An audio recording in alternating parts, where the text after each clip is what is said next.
What's the most important beat in a measure? I'm listening. I think I heard you. I think I heard everyone say that at the same time. The most important beat. I got another question for you. What's the least important beat in a measure? Okay, that's the one that people differ in opinion on those things.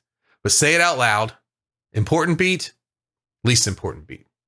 Beat one, right? Beat one's the most important. That's obvious. We feel that beat. It's strong. But it's also the reason why the last beat of the measure is the least important. Because the first beat is so strong, we're filled with anticipation for the next time it comes around. We can't wait for beat one to come around the next time. It's coming. I can feel it. It's not here yet, but I know it's kind of like Christmas. It's coming. It's coming. The listener is distracted with anticipation. That time where the listener's distracted, that's when you can get away with a whole lot of stuff. You've all seen that person who plays the full bar chord. And what they like to do is just take that same chord pattern there and just slide it all the way up. Those chords are always late. Always. That huge movement that's always put off to the last minute. Oh, okay. And they slide up there. It's always late when you see that. And that leaves us having to carve out time from the measure before. So we've got an exercise for you. This is called Carve Out the Beat exercise. I'm using 2 chords. I'm using C for 2 measures and then F for 2 measures. And what we're going to do is we're going to use the easiest strumming pattern that everyone knows. The down, down, up, down, up. And then all of a sudden, beat 3 comes along and you go, oops, what's this? I've got to play an F. So we get to the F. And then we have to quickly move our fingers back to the chord. We're going to carve out the last 2 beats of the measure for 4 bars. And then we're going to carve out just the last beat of the measure for 4 bars. And then just the last 8th note of each measure. So this is going to show us where to change our fingers, and it's going to buy us some time. And then we can work up to the point where it's not even over an 8th note. It's a split second, but it's always right before the first beat. 1, 2, ready, go.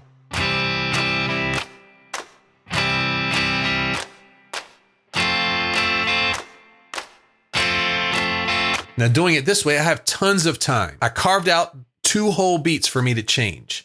But I was always there. That F's right on 1. That's what we're looking for.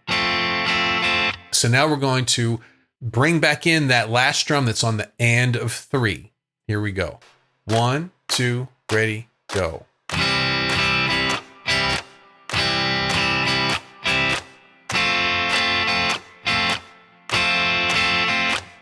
This gives me a whole beat to move from C to F. Doesn't take very long at all.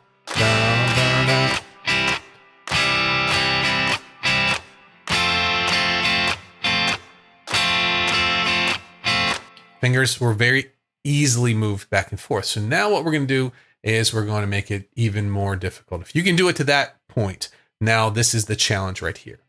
1, 2, ready, go.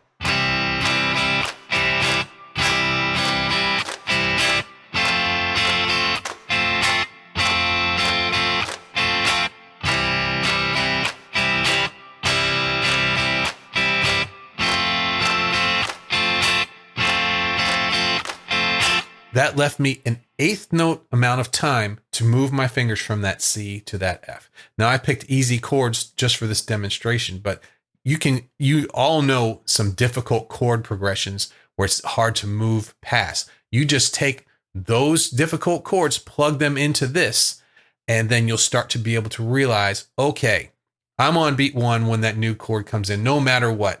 And the only thing, something's got to go, something's got to give. I'm going to sacrifice the last beat of the measure. This is how we work up to getting these chords smoothly moving from one to the next. But the bottom line is we're always playing right on 1. That's the most important beat.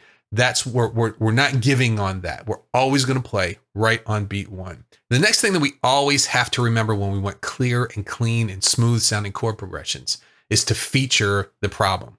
You're playing a song. You know that difficult chord's coming up. You go, oh no, here comes that chord again. It may not even be a problem chord.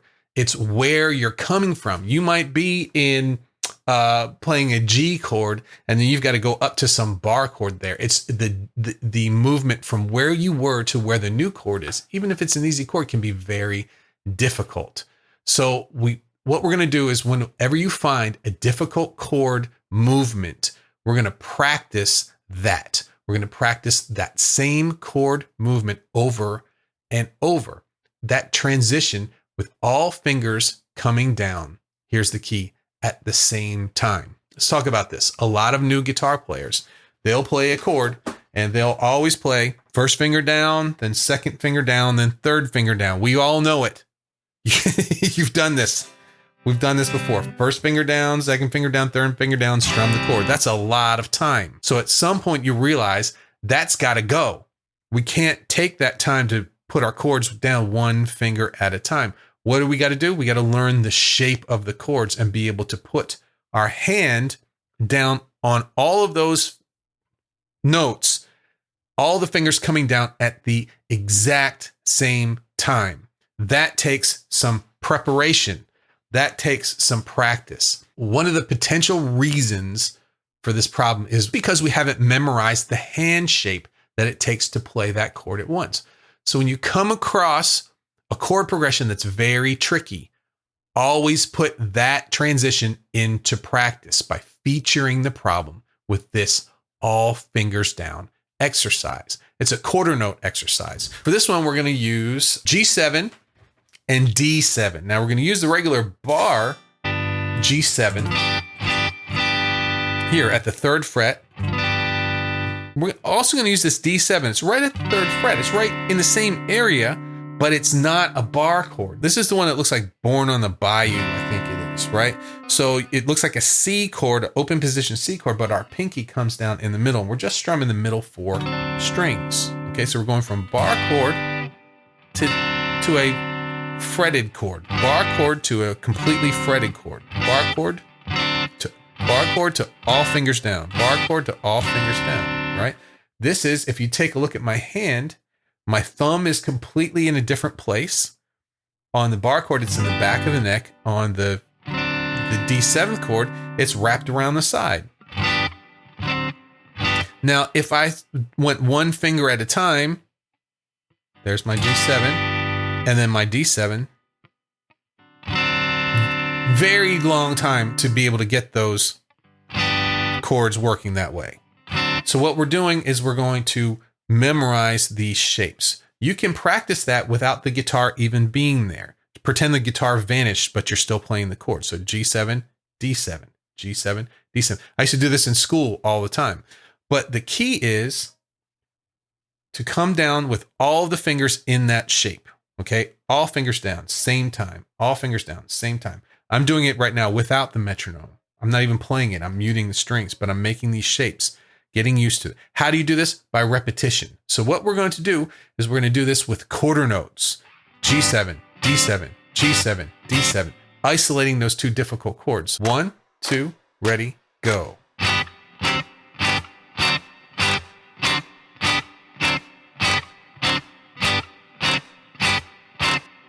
Notice all my fingers go down exactly at the same time. The more you do this, the more repetitions you do, the more your brain knows, okay, this is something that I need to remember. I need to be able to do this without thinking. And I can sit here and talk to you while I'm doing it. I'm not thinking at all. Okay. We have one last thing that we need to remember to make sure we play chord progressions that come out smoothly and cleanly. We're going to remember to practice without the guitar. In high school, I didn't have my guitar with me, but I was still practicing all the time. Couldn't take that away from me. And I had this right even back then. Long-term memory comes from repetition. I think, okay, well, what are the chords in that song? Okay, well, it's a C, a D, a G, and back to a C. I would sit at my desk and make those chord shapes. I'd hide my hand. I didn't want people to think that was weird or anything like that, but I was making those chord shapes all the time, getting used to playing them. Well, I have this exercise. It's called the C-D-E-D exercise. So let me explain it. This is a really cool exercise. We're going to take our C in open position, and then we're going to go to D in open position, then to E open position, and back to D. We're going to do this first with the guitar. Okay, C, D, E, D.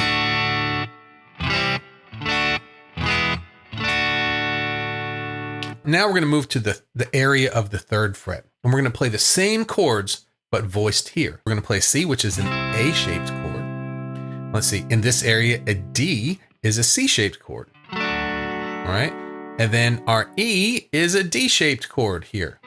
It's like we've capoed up onto the 2nd or 3rd fret. And then we'll go back to the D chord, which is a C-shaped chord.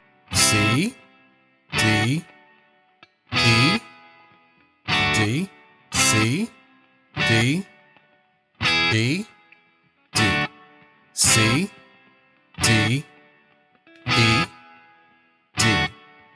This exercise gets really tough really quickly. Okay, let's move up to the 5th fret. So here, our C chord is going to be a G shape. Our D chord is going to be an A shape. And then our E chord is going to be a C shape.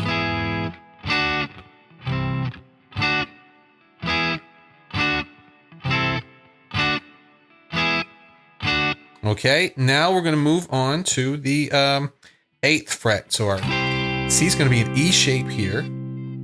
Our D is going to be a G shape. And our E is going to be A shape.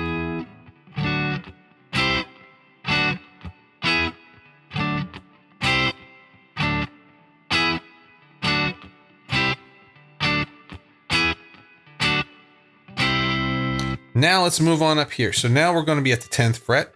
We're going to do the same thing. What does our C look like here? Our C is a D shape, right? And then we have our D is a E shape. And then our E is a G shape.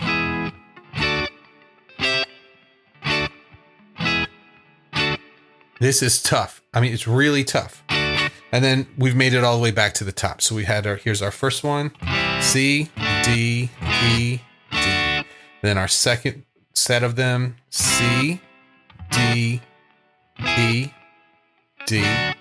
Our third, C, D, E, D. Our fourth, C, D, E, D. Our fifth, C, D, E, D. That's not an easy exercise. I'm feeling it in my hand. I'm trying to remember all the, well, what's a C here? What's a C here? That'll cure you from having to use a capo all the time. I'll tell you that. You'll be able to see your chord shapes as you go. So now you've done that exercise, try it again without the guitar. Try to imagine what fret you're on and make the shapes with your hand to get used to that repetition. You can do this anywhere. Usually you'll do it when no one's looking, right? But to be able to imagine what those shapes are at the different frets when the guitar isn't there makes it super easy when you are finally back with the guitar. And remember, I have a guide for you. It's called the Guide to Clear Sounding Chords. If your chords don't sound great, I've got this for you. It's free. It's an easy checklist. You'll know all the basics and every adjustment that you need to play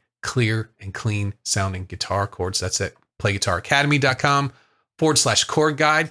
But also join the Academy. The Academy is alive. It's on fire. It's where all of my part 2 videos from every one of my YouTube videos, I continue the lesson. I give you the tabs, the backing tracks, but the new exercises that you can use to master every one of the topics that we talk about on the videos, plus our premium roadmap videos that take you step by step from beginner to advanced, and also the weekly group live lessons where I personally take you through all of the courses. It's been totally revamped and I'm really proud of it. Head on over to PlayGuitarAcademy.com and we can keep moving with all of this stuff. Thanks for hanging out with me today. Please subscribe to the channel and check out this next video.